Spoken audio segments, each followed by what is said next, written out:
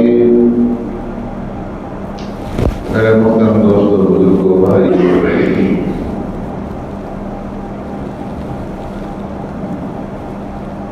گزشتہ جمعہ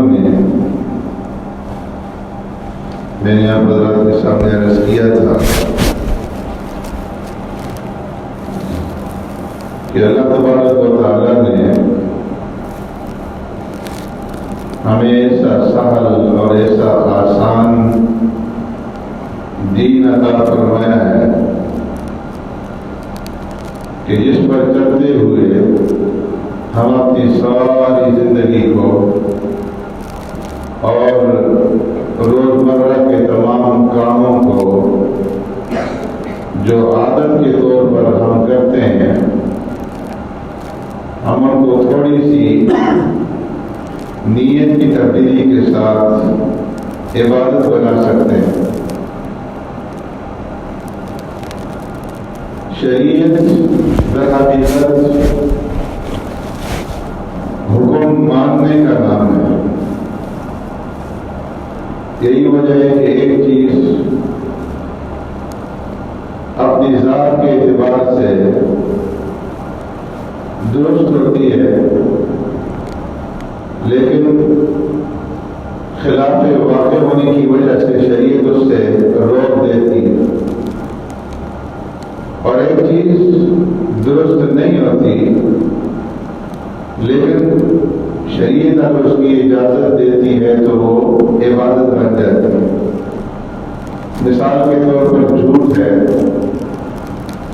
اور جھوٹ بولنا یہ گناہ کبیرہ ہے، بہت بڑا گناہ ہے۔ پیارے پیغمبر صلی اللہ علیہ وسلم نے حدیث میں ارشاد فرمایا کہ آیت المنافق ثلاث، منافق آدمی کی 3 علامتیں اور 3 نشانیاں ہیں، اور ان 3 نشانیوں میں سے پہلی نشانی پیارے پیغمبر صلی اللہ علیہ وسلم نے یہ بیان فرمائی کہ اذا حدث کذب، کہ منافق آدمی کی نشانی یہ ہے کہ جب وہ بات کرتا ہے تو بات کرنے کے اندر وہ جھوٹ بولتا ہے۔ وَإِذَا وَعَدَ خَلَفَ، دوسری نشانی یہ ہے کہ جب وہ کسی سے وعدہ کرتا ہے تو وعدہ پورا نہیں کرتا بلکہ اس کی خلاف ورزی کرتا ہے۔ اور تیسری نشانی وَإِذَا اؤْتُمِنَ خَانَ، کہ جب اس کے پاس کوئی امانت رکھی جاتی ہے تو اس امانت کے اندر وہ خیانت کرتا ہے۔ آج ہمارے معاشرے کے اندر جھوٹ بھی عام ہے، وعدہ خلافی جو ہے یہ بھی عام ہے، اور اس کو گناہ نہیں سمجھ جاتا۔ جھوٹ پہ جھوٹ بولتے ہیں، وعدہ خلافی پہ وعدہ خلافی کرتے چلے جاتے ہیں، اور اس کو کچھ سمجھتے ہی نہیں، سمجھتے ہیں کہ ہم نے کچھ بھی نہیں کیا، جبکہ وہ گناہ کبیرہ کے مرتکب ہو رہے ہوتے ہیں۔ تو فرمایا کہ جھوٹ بولنا یہ بڑا گناہ ہے، گناہ کبیرہ ہے، لیکن جب شریعت حکم دیتے تو جھوٹ بولنا بھی عبادت بن جاتا ہے، اور وہ اس وقت کہ جب یہ جھوٹ صلح اور صفائی کی خاطر جو ہے بولا جاتا ہے۔ اگر میاں بیوی کے درمیان میں جھگڑا ہے، 2 بھائیوں کے درمیان میں جھگڑا ہے، اس جھگڑے کو مٹانے کے لیے اگر کوئی آدمی جھوٹ بولتا ہے، ایک کے سامنے کہتا ہے کہ میں تمہارے بھائی کے پاس گیا تھا، وہ تو بڑی تمہاری تعریفیں کر رہا تھا، اور وہ تو بڑا نادر تھا، پشیمان تھا کہ میرے بھائی کے ساتھ اختلاف ہے۔ اگرچہ اس نے نہیں کہا کہ اپنی طرف سے کہہ رہا ہے تاکہ اس کا دل اس کے قریب ہو جائے بھائی کی طرف، بظاہر جھوٹ بول رہا ہے لیکن اس جھوٹ کے بولنے کی شریعت نے اجازت دی ہے۔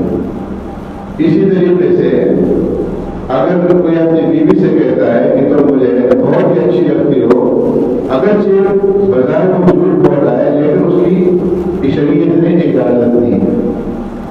تو فرمایا کہ ایک چیز اپنی ذات کے اعتبار سے ٹھیک نہیں ہے، لیکن جہاں اجازت ہے تو وہ عبادت بن جاتی ہے۔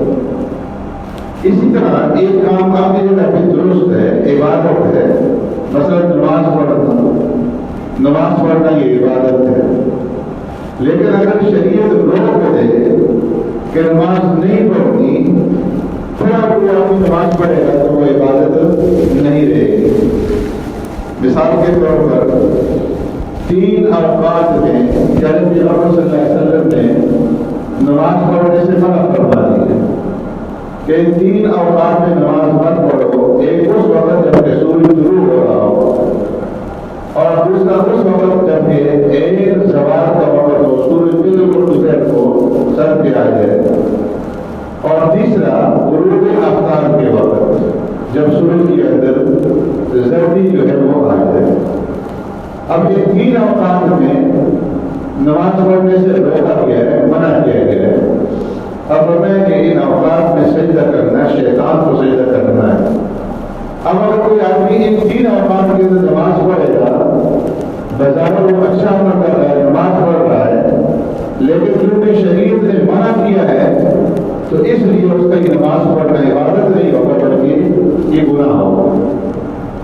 اسی طریقے سے روزہ رکھنا عبادت ہے، لیکن جب شریعت نے روک دیا کہ روزہ نہیں رکھنا، اب اگر کوئی آدمی روزہ رکھنے کا نہیں، روزہ رکھنا یہ گناہ شمار ہوگا، عبادت شمار نہیں ہوگا۔ جس طرح کے ایام تشریق کے دن ہیں، پیارے پیغمبر صلی اللہ علیہ وسلم نے فرمایا کہ لا تصوموا فی هذه الايام فإنها ايام اکل وشرب وبیعاد، کہ جو ایام تشریق کے دن ہیں، یعنی بڑی عید کے جو 3 دن ہوتے ہیں اور 2 عیدیں کے دن، یہ 5 دن، چھوٹی عید کا دن، بڑی عید کا دن، اور پھر ذی الحجہ کی 11ویں 12ویں اور 13ویں تاریخیں چاند کے حساب سے، ان دنوں کے اندر روزہ رکھنے سے منع کیا گیا۔